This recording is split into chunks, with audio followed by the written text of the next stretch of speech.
Alors on continue avec les chapitres 36 à 40. Le thème pourrait être se détacher des biens matériels et de la gloire.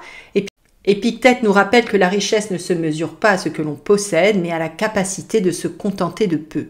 Une sagesse d'autant plus actuelle dans un monde qui pousse sans cesse à la consommation. 36. De même que les énoncés « il fait jour » et « il fait nuit » ont une grande valeur pour la proposition disjonctive, mais sont sans valeur pour la proposition conjonctive. De même aussi, choisir la plus grande part, que cela ait de la valeur pour le corps, soit, mais pour préserver la sociabilité nécessaire dans un banquet, cela n'est d'aucune valeur. Quand donc tu prends part au banquet d'un autre, rappelle-toi, ne regarde pas seulement à la valeur pour ton corps de ce qui est servi, mais garde aussi le respect pour ton hôte. 37. Si tu as pris un rôle qui dépasse tes forces, tout à la fois tu l'as mal tenu, et celui que tu pouvais remplir, tu l'as laissé passer.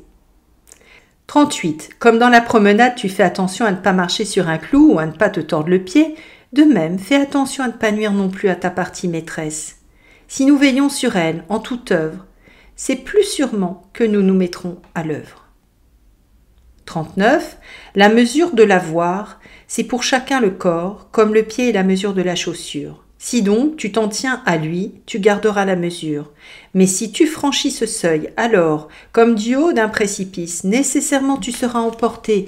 De même aussi pour la chaussure. Si tu franchis le seuil du besoin de ton pied, tu en viendras à la chaussure dorée, puis pourpre, puis brodée. En effet, pour celui qui a une fois dépassé la mesure, il n'y a plus de limite. 40.